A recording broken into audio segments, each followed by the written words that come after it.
मित्रांनो नमस्कार. MPSC booster या आपल्या चॅनलवरती सर्वांचं स्वागत आहे. आपण जर चॅनलला नवीन असाल तर कृपया सबस्क्राईब करा, जेणेकरून येणार महत्त्वपूर्ण व्हिडिओ मिस होणार नाहीत, आपल्याला लगेच ते पाहता येतील. आज आपण एका विषयावरती बोलणार आहोत की ज्यांची मागची पूर्वपरीक्षा पास नाही झाली किंवा जे पहिल्यांदा पूर्वपरीक्षा देत आहेत त्यांना असं वाटतं की मी पास होईल का, त्यांच्या मनात कुठंतरी शंका आहे, भीती आहे.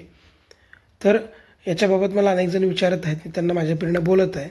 परंतु हा कॉमन मुद्दा आहे, तर याच्यावरती एक उपाय काय, सोल्युशन काय, सगळ्या गोष्टी आपण या व्हिडिओमध्ये चर्चा करणार आहोत.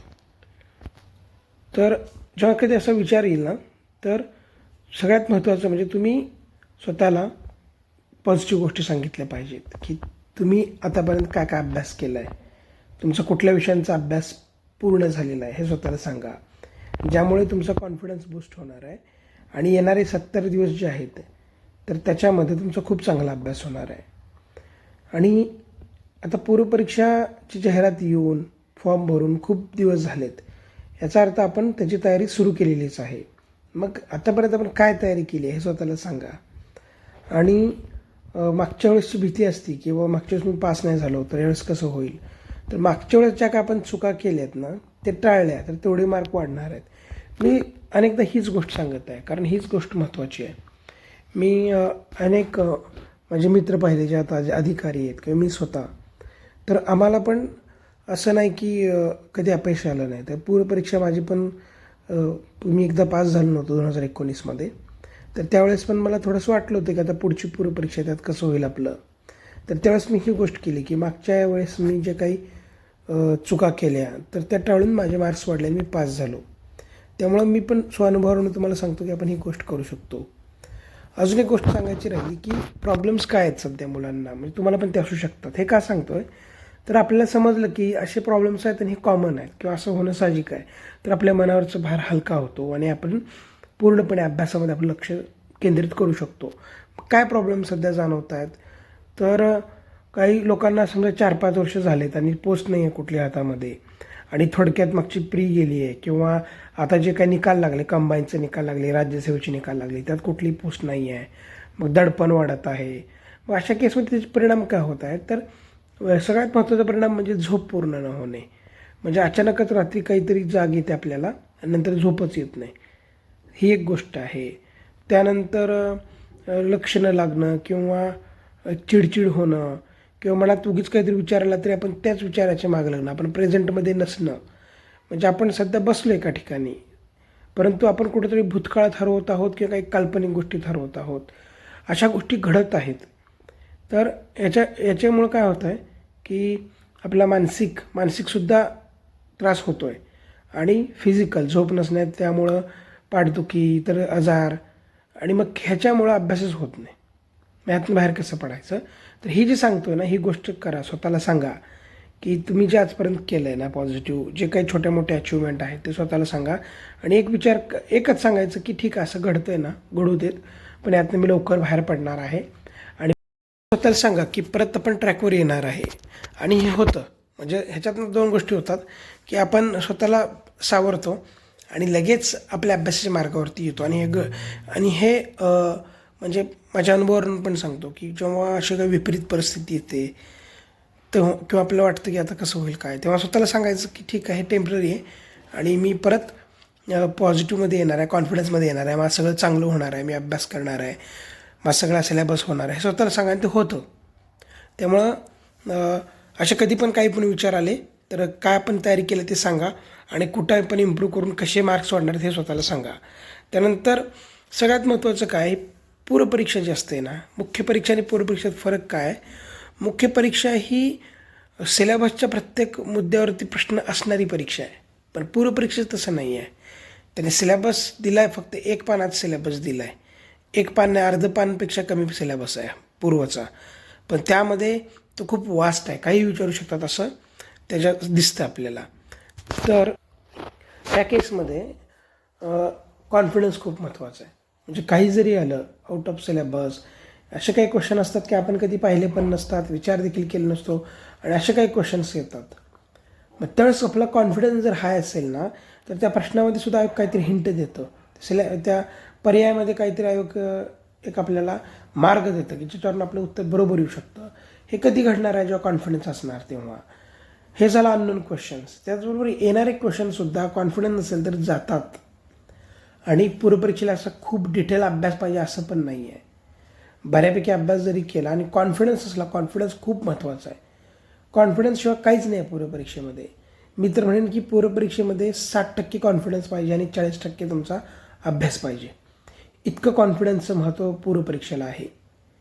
कारण 2 तासामध्ये तुम्हाला जर कॉन्फिडन्स असेल तर वेळ भरपूर आहे तुमच्याकडं आणि त्याच्या जोरावरती तुम्ही न येणारे प्रश्नसुद्धा विचार करून काहीतरी तुमचं पॉझिटिव्ह लॉजिक लावून तुम्ही ते उत्तर काढू शकता. आणि लॉजिक जर पाहिजे असेल किंवा अप्रोच किंवा न येणारे सोडवायचे तर आपली बॅच पण आहे, ती तुम्ही जॉईन करू शकता. तर सगळ्यात महत्त्वाचं की तुम्हाला कॉन्फिडन्स पाहिजे आणि जेवढा कॉन्फिडन्स आहे तेवढं तुम्ही पास होऊ शक्यता वाढते. अशा अनेक मुलं आहेत की 8-10 दिवसच अभ्यास केला आहे. याचा अर्थ असं नाही की याच्या आधी त्यांनी कधी अभ्यास केला नव्हता. आधी पण अभ्यास केलेला आहे, पण काहीतरी गॅप पडला असेल समजा. परंतु 8-10 दिवस अभ्यास आहे, जुने प्रश्न नीट पाहिलेत आणि कॉन्फिडन्स आहे, ती मुलंसुद्धा पास झाली आहेत.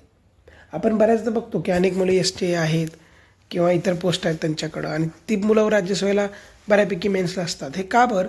तर त्यांच्याकडे कॉन्फिडन्स असतो आणि तो काय येतो, त्यांना वाटतं की माझ्या हातात काहीतरी आहे आणि ते बिनधास्तपणे येतात आणि पास होतात.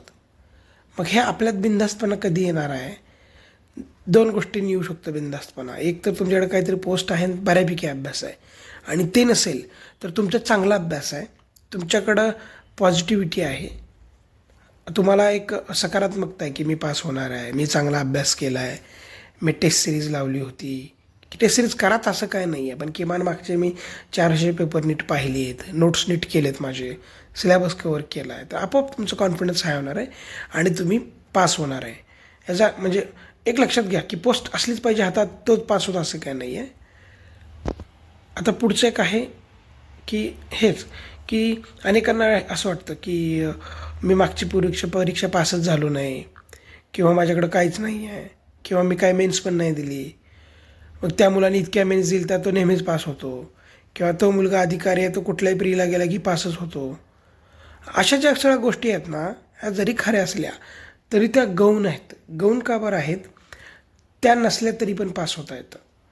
त्यामुळे हे मी म्हणतो ह्या गोष्टी गौण आहेत की तुम्ही किती परीक्षा पास झालात, किती मेन्स दिल्यात किंवा किती पोस्ट आहेत, हे काहीच गरजेचं नाही आहे. कारण का माहिती का? मेन कारण हे आहे, तुमची उत्तर बरोबर आले की तुम्ही पूर्वपरीक्षा पास होणार आहे.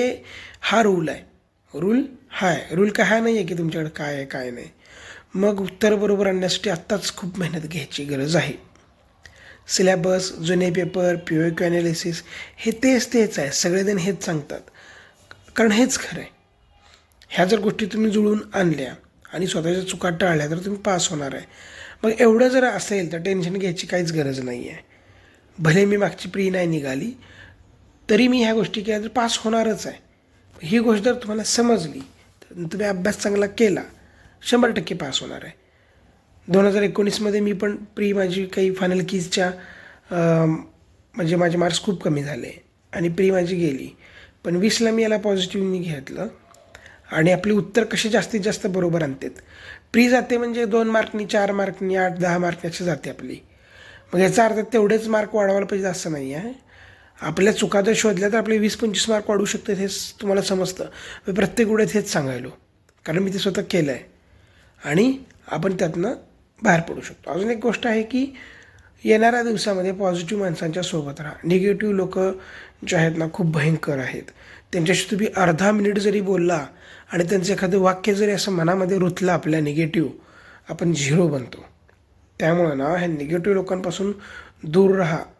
हे लोकांना म्हणजे जितकं टाळता येईल तेवढं टाळा आणि पॉझिटिव्ह राहा. जे कोण पोस्ट होल्डर मित्र आहेत, पॉझिटिव्ह बोलणारे लोक आहेत, सतत त्यांच्या संपर्कात राहा. पॉझिटिव्ह व्हिडिओज बघा, पॉझिटिव्ह पुस्तकं वाचा. भीष्मराज बामसरांचं पुस्तक आहे विजयाचा राजमार्ग, ते पुस्तक 100% जवळ ठेवा, ते वाचा. अनेक चांगली पुस्तकं आहेत. काही अधिकारी झालेल्या अधिकाऱ्यांची पुस्तकं आहेत, त्यातलं एखादं दुसरं पुस्तक नेहमी सोबत ठेवा. जेव्हा केव्हा मनात निगेटिव्हिटी येईल, कोण निगेटिव्ह बोलेल तेव्हा ते पुस्तक काढून वाचा. त्यामुळं कॉन्फिडन्स आपला हाय राहणार आहे आणि येणाऱ्या दिवसामध्ये आपण चांगला अभ्यास करून कसली सिच्युएशन आली त्याला फेस करणार आहोत आणि आपण प्री पास होणार आहोत.